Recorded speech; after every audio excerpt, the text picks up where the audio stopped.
All right, welcome, ladies and gentlemen, and Andrew. This is Keyboard Warriors presented by CrossBonesMMA. My name is Eddie Law. That's Fred Kirby from Stand and Bang MMA and Gem City Fighting, straight out of Dayton. No Aaron Robbins tonight.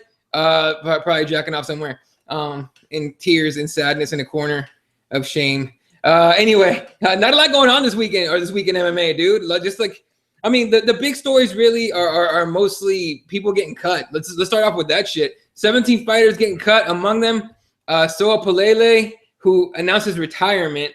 And look, I know a lot of the names were inactive people and people that don't really, what do they call them, needle movers?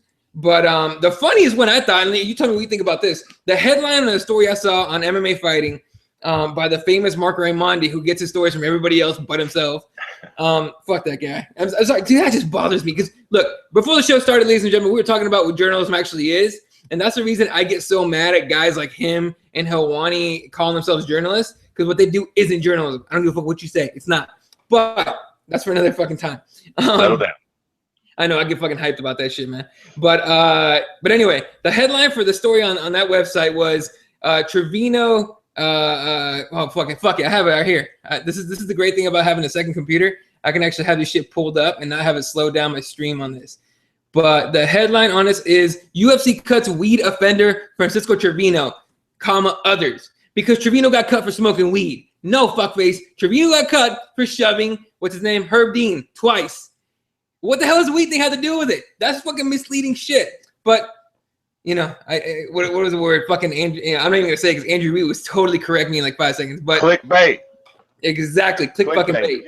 Yeah, whatever, man. It is what it is. I don't know, but fuck it, right? Like, the roster's probably bloated. And like you said, man, not to be an asshole, but a lot of them were shitbirds. They are. So, you know, I don't know.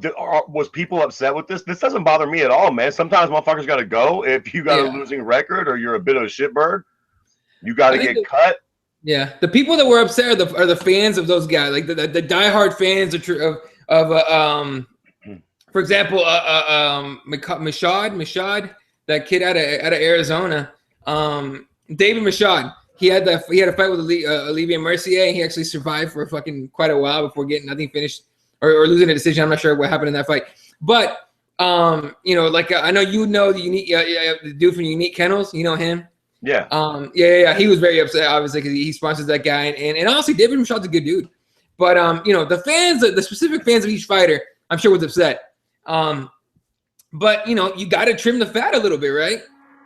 Yeah, I mean, listen, man, if pretty much 90% of those cats are coming off of losses, it is what it is. Everybody's got their fans and shit. And I love Jamie over at fucking Unique Kennels. He's a great guy, but it is what it is. If dudes coming off a loss and they got to trim a little fat, sometimes you got to go. Listen, there's WSOF, there's Bellator, there's ONE FC. There's other fucking options for cats to go get paid at and fight. And quite frankly, with the Reebok deal, greener pastures for some of these guys, man. They're going to get wins in other places. I don't see what the fucking big problem is. You know, it's just seeing, I guess, you know, for fans of those fighters, it's just, you know, seeing him leave. Like, who is it? Roger Nervais got cut. And you know, I'll say this. Roger's not a shitbird. In my opinion, he's not a shitbird. But he's, you know, he's coming off a loss or something to Elias Theodoro, who you guys have talked to before, I think, right? Yeah, listen, man, let me clarify. All jokes and bullshitting aside, when I say shitbirds, I don't mean shitbirds. They'll fucking thunder kick the shit out of me and most human beings on planet Earth. You know what I mean? They're fighters and they deserve their credit. But that being said, not everybody is a great fighter. No. Not everybody's going to make it in the UFC. Not all college basketball players get to the NBA. Some of the motherfuckers are out there right now fixing backs with Dr. Feelgood. Yes, sir. They used to play ball in college, but they weren't that great. They weren't good enough to make it to the NBA. Not everybody gets to be in the UFC, man. It is what it is. If there's a guy that you can find that got, you know, kind of cut unjustly, who's on a winning streak and who's a prospect, which I highly doubt you'll find in that list, then you might have a point. But if all those guys are kind of, you know, cats that you would suspect are going to get cut or kind of low-key deserve it, if you're being honest with yourself. Yeah. Sorry. And listen, the UFC's all right with this shit. There's a lot of guys. Arlovsky is picture proof, Jack. You can go out, you round up some wins. You look not like a shitbird. Hey, maybe you're good to go. Yeah. Speaking of shitbirds, at least in my opinion, shitbirds. Not Cody Garbrandt, but Brian Caraway. That's a shitbird for sure. But Cody No Love wants to fight Brian Caraway. Call him a big name, which I kind of laughed at because as we know, Caraway wants to fight guys that are coming off injury and then just fish hook them to a decision win and get away with that bullshit. But Caraway being called a big name. I mean, I'm sure what is he, like a 4 or 5 fight win streak? I get that. I understand it completely, right? But he's mostly known for being Miesha Tate's boyfriend. He's not really known for being a good fighter, in my opinion. What do you think? I think he's a name, whether it's because he's Miesha Tate's boyfriend or whether it's because he's on a 5-fight win streak in the UFC. Mm-hmm. I'm not a particularly huge fan of the guy either, but he is a name. I mean, I get it. I get why you would want that fight. Yeah, it's a winnable fight, and he's definitely a name. A lot of people dislike the guy. You know what I'm saying? A lot of people want to fight him and want to get that win. He is on a big win streak, and I feel like a lot of cats probably feel like they can take that shine. Mm-hmm. So they're probably like, you know, old Mr. Garbrandt is probably like, fuck yeah, I can fucking win that fight. And that dude's fucking known by a lot of people. Yeah. I mean, you know, look, man, if I really can't hate on the guy too much. You know what I mean? If I was known for, you know, being able to eat Miesha Tate's ass every weekend, I'd fucking do it. No problem. And I fucking fish hook dudes in the cage, no problem. I don't give a shit. Nah, just kidding. But I would eat Miesha Tate's ass. I know, no question about that. Yeah, let's move on here. How about you hear about Rousey's mom being real upset or just basically saying she hates Ronda's coach? If you haven't heard it, there's a whole interview she did, and actually I think it's been now it's like a couple interviews saying she hates Edmund. I don't know how to say his last name, but she hates Ronda's coach because he doesn't pay attention to women in his gym, and he like ignored Ronda for a few months. I mean, does she have a point? I mean, have you heard what she said? Yeah, you know, I've heard what she said, and no, she does not really have a point. I mean, listen, man, Ronda is still with Edmund, right? Mm-hmm. She's still the fucking baddest bitch walking this fucking planet. Her striking has obviously improved fucking quite a bit, you know what I'm saying? Mm-hmm. So, like, yeah, I think everybody knows that in the beginning, I think even Edmund himself said that he was a little reluctant to take on a woman. He had never trained a woman. That's no secret. Like, he himself said that shit. It was the same thing with, like, Dana White. Everybody was kind of reluctant with Ronda in the very beginning and didn't know how great she was and how big of a star she would be and shit. But, like, once Edmund watched her train and seen her dedication and shit, he came around, and look what happened. And I think that, you know, Ronda's no fucking dummy, dude. If she was getting mistreated or not getting the attention she deserved, I mean, she's had nothing but success. She pretty much couldn't be more successful. She's fucking stomping broads. You know what I mean? Fucking at mind-blowing rates. Like, I don't know. I don't really see her fucking point. Was he a little bit of a dick in the very beginning? Maybe. But, like, he came around and he's, like, been her biggest supporter ever since. And fucking clearly her striking has came a long way. So, nah. Fuck. Yeah, I don't know, man. It was weird. She is so mad, dude. She's like, I fucking hate that guy. And I told him to his face. Like, he would say, like, she said that she would go in his gym. He would be like, how you doing today? And she'd be like, how the fuck do you think I'm doing? I fucking hate you. And, like, every time, dude. Like, a dude like that with Armenian, I'm sure at some point, you know, maybe back in the day, he would have smacked the chick for saying some bullshit like that. You know what I mean? Maybe over in fucking Armenia. Yeah. But not here anymore. They'll block his funny ass up quick, fast, and in a hurry.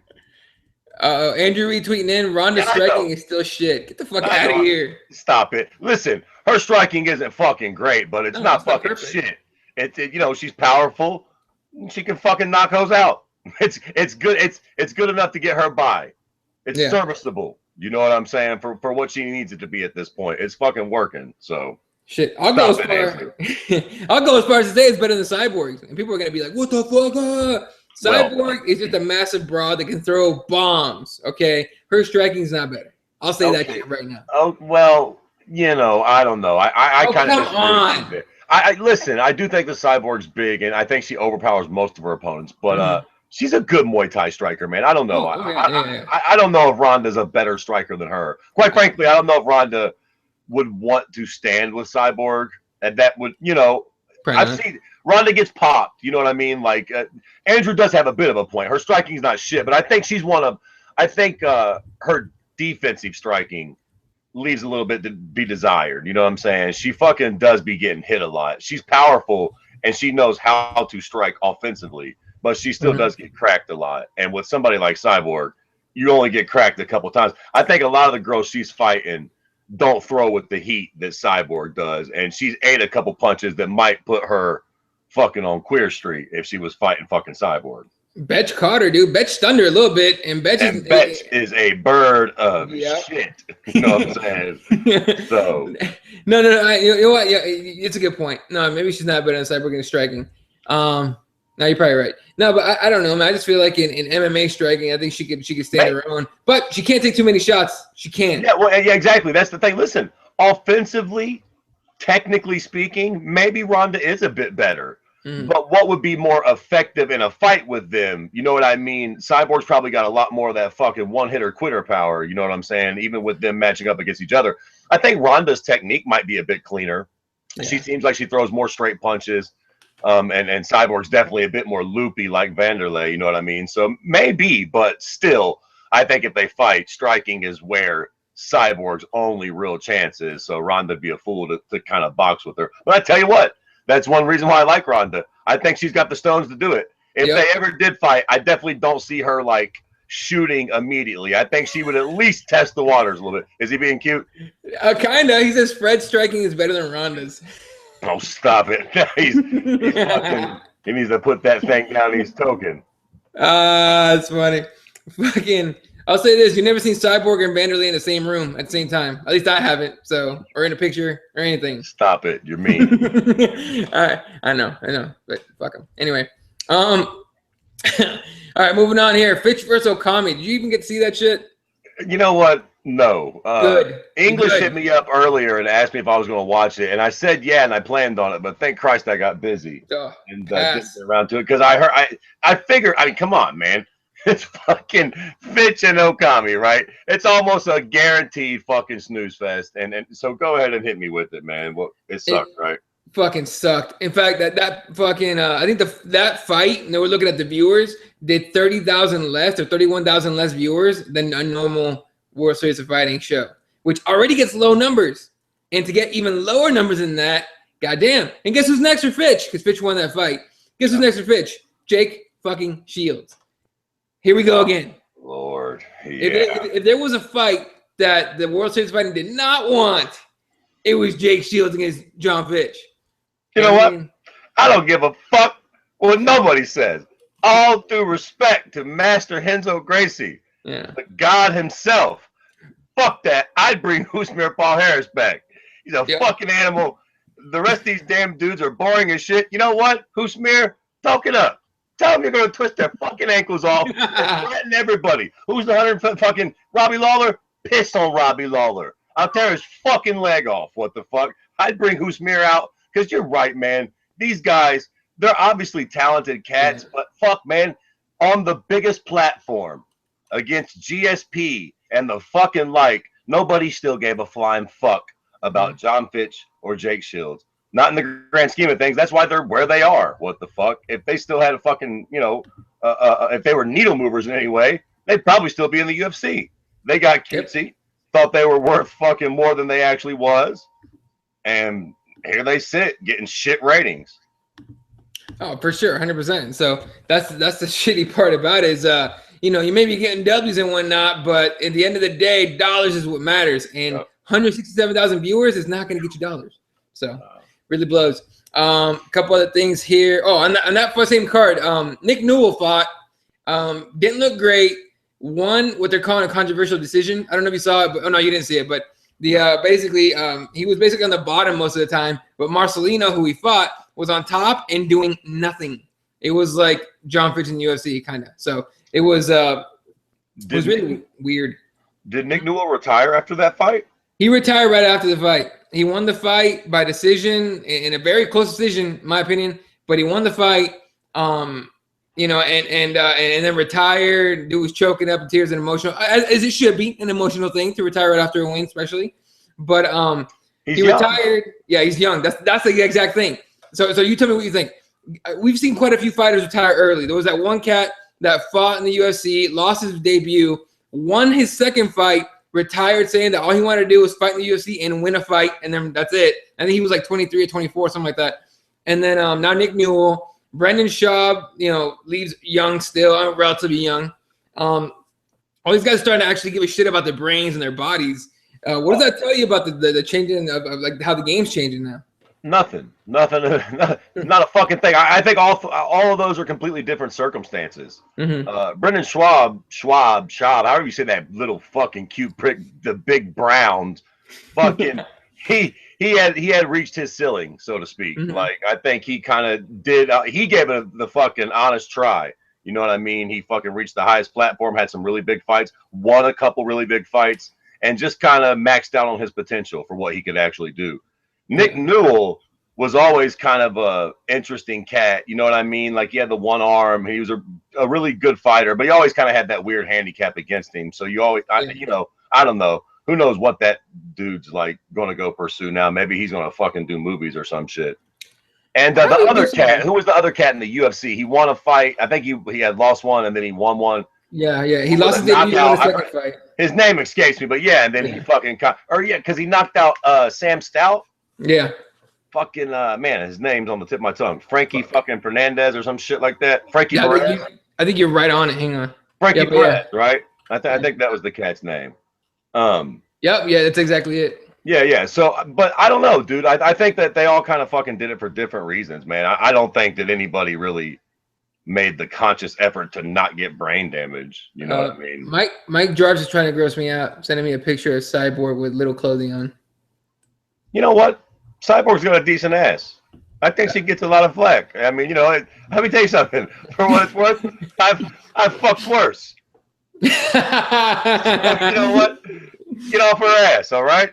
Look, man, honestly, as long as I don't stare at her face the entire time, we're good. There will be no missionary on that night. It'd be the other way around. Just doggy all day, all night. You can just like cover her face with a pillow. Or a bag or something, trash bag. Just don't kill her. You know what I mean? Okay, fine. Crazy with that shit. Poke holes in the fucking paper bag, you'll be all right. Anyway, all right, let's talk. Well, the only thing left here is UFC Dublin. That actually goes down this weekend. Headlined by Joe Duffy against Dustin Poirier. Let's talk about that fight, man. Dustin Poirier, 13th ranked against Joe Duffy, but Joe Duffy is known for being the guy that beat McGregor back in the day, right? Who knows how it go now? Now, Joe Duffy thinks he can snuff McGregor just as fast, but we'll talk about that in a little bit here. But Joe Duffy against Dustin Poirier, what do you think happens here? I don't know, man. This is a really interesting fight. Duffy is 2-0 in the UFC, right? He's coming off a win over who? Do you know? Do you got his little record pulled up? I'm going to pull it up right now, but it was a decent cat. It was a decent name. And listen, his win over Conor is completely irrelevant. I know sometimes dudes take big losses. RDA took the loss. What was it? The Jeremy Stevens, I think it was, that I just can't get over. So sometimes shit like that happens. But whatever, man. Sometimes fighters evolve, and that fight is completely irrelevant. I think that's one of those cases. As far as his recent performances go, he's looked pretty impressive, man. He's looked really confident. Like Aaron alluded to on the one show, he's kind of almost got a weird, like, kind of, I don't know, almost like American ghetto style boxing. A little bit, yeah. Almost like Nick Diaz type swagger. He's got a very confident swagger about him when he's boxing, man. He's looked really good. He's slick on the ground. He submitted Conor, right, which was probably not a very hard task way back when, but he did get that with a submission, and he is kind of a boxer, if I'm not mistaken, primarily. He went and boxed for a while before he got back with MMA. So he's promising, man. Dustin Poirier, obviously, since moving up to 55, he's undefeated since going back up to 55, right? 55, yeah, he won. I think he's only had one fight at 55, and I think he won. So yeah, well, whatever, undefeated nonetheless. Okay, whatever. He's looked really good since he's been back at fucking 55. He's looked really rejuvenated and whatnot. What's so fucking funny over there? Sorry, Andrew tweets over Duffy, piece of piss. I never heard that before. Him with his fucking Irish hate. He really doesn't like the Irish. He really doesn't like the Irish. It's just an Irish thing with fucking him. Well, he's closer than we are, so he knows him better. I like Irish Joe Duffy. He's a good kid. He looks fucking promising. As far as this fight and how I think it'll pan out, I think it depends a lot on how good Irish Joe Duffy actually is. If he's as good as he seems, I think he can beat fucking Dustin Poirier. Dustin Poirier is one of these cats that's got a lot of talent, but I think he can be overwhelmed. I think sometimes the moment's too big for him, and he is going to be in Ireland. And I don't give a fuck how much they kind of champion him as their own. When Joe Duffy comes out, the Irish crowd will be behind him 100%. And if in that first, minute or two, old Dustin gets cracked really good and gets a little wobbly, I don't know. We'll see. We'll see exactly how good old Joe Duffy is. Could be lights out. Joe Duffy took out Jake Lindsay in March of this year by, I think, TKO. Yeah, by TKO in the first round. And then took out Ivan George via submission. Got a performance bonus for that one in the first round. So, yeah, 2-0 in the UFC. Jesse says, tell Fred he's my hero for admitting the cyborg thing. Yeah. Hey. It's nothing. Fred would admit that any day. Yeah, exactly. Goddamn with the potato shit, Andrew. That's what they all. No, listen, but Andrew's saying that he thinks that I think he's saying that he thinks Duffy will walk through Dustin, which could be the case. Listen, listen. Let's speak hypothetically for a minute here. Let's say that old fucking Joe Duffy does come out and walk through Dustin, and he gets a first round finish. How serious do you take Joe Duffy after that? I know it's really hard to speak hypothetically, but fuck it, we're going to anyways. At that point, he'll be 3-0 in the UFC. He still got the win over Conor, and that's a win. Listen, it's ironic, too, that they booked this fight because this is the fight that kind of made everybody take Conor seriously. Oh, yeah. After he come out and threw a beating on old fucking Dustin, it was like, okay, you know what? Maybe this guy is fucking the real deal. So if he wins this fight, are you on board with Joe Duffy? I'm on board with Joe Duffy right now, man. Just watching him fight, dude. Seriously, like the way you backed up McGregor, especially after the Dustin fight, but the way you were all about McGregor beforehand, and me and Aaron were largely not for McGregor. That's kind of like where I'm at right now with Joe Duffy. The quiet confidence. He doesn't talk shit at all. He's really nice. Like he was at that stupid UFC big or whatever the fuck press conference. He was chilled the fuck out. I like Joe Duffy because he didn't say shit. He doesn't talk too much shit, and he comes out and fights. And when he fights, he fights. I put him and Paul Felder are two of my favorite fighters right now. They're dudes that go out there and put on a show, regardless of what anyone says. You know what I mean? And look, all respect to McGregor and all that, but when McGregor and Joe Duffy fight again, because it's gonna happen, that's a big fucking money fight. The UFC is gonna be like, come on, Joe. Two more wins, and we match you up against McGregor in his first fight at 55. All right, it's gonna be a monster fight, and I got Joe Duffy on that one too. Oh, absolutely. If they can actually build that fight up, it'll be fantastic. And I tell you another cool angle about this fight. I don't know if you know much of the history with like Joe Duffy and Conor and shit. Conor did the MMA Hour a couple weeks ago, I think, and I know you don't really fuck with them, so you probably didn't. But you don't fuck with either one of those cats, so I doubt you caught that interview. But they talked about Joe Duffy, and one of the things that Joe Duffy would call Conor on, he would kind of try to call him like a fake Irishman, kind of. Like he's got all this money, and he talks about being so proud to be an Irish, but yet he's in Vegas training, and he's not really one of us, and blah, blah, blah. And it's funny, when Conor did the MMA Hour, they asked him about that, and Conor kind of said the exact opposite thing about Joe Duffy. He's like, fuck Joe Duffy. Joe Duffy don't even live in Ireland.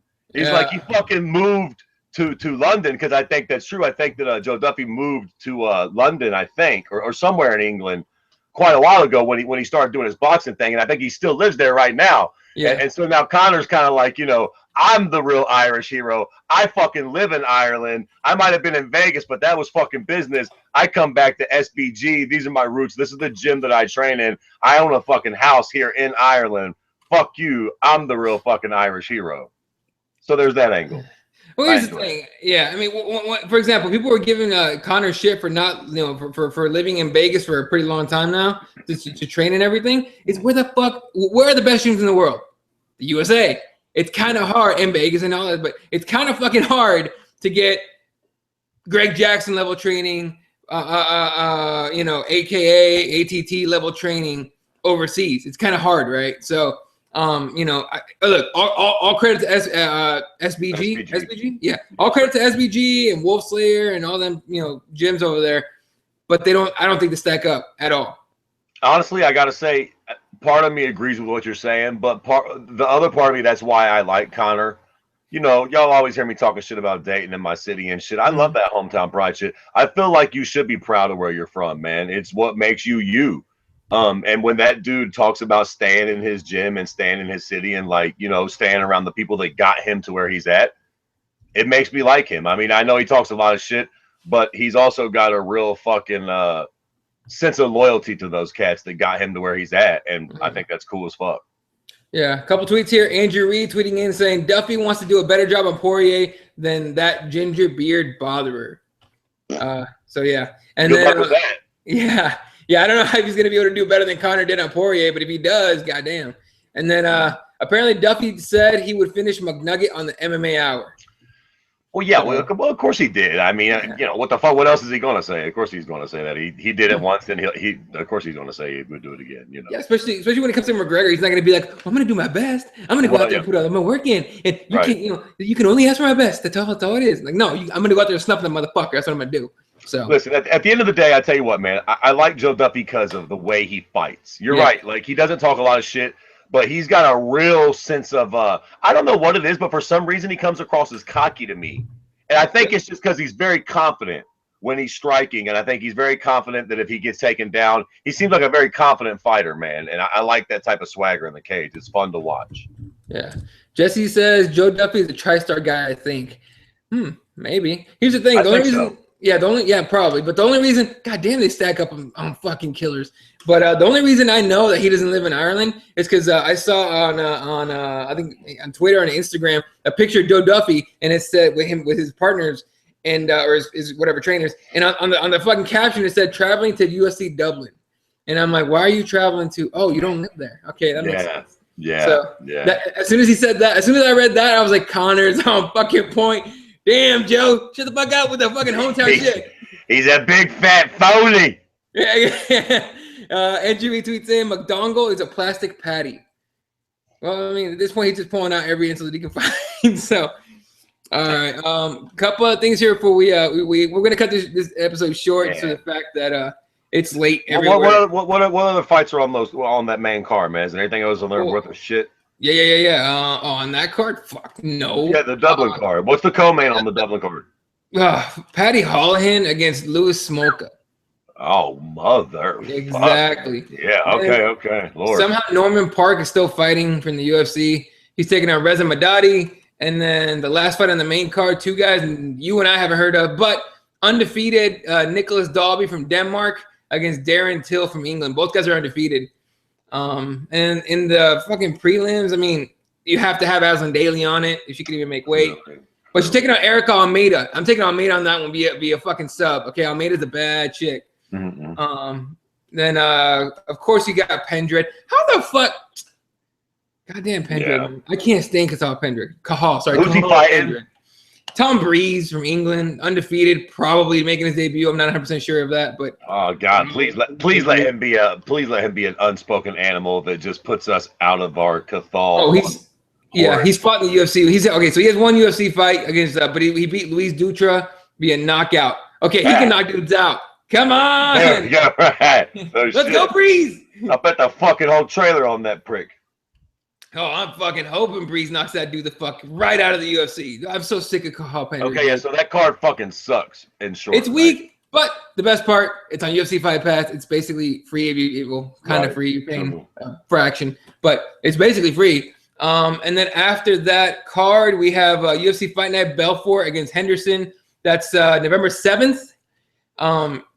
We get the two old guys getting in there. Someone should probably fucking die in the cage at this point.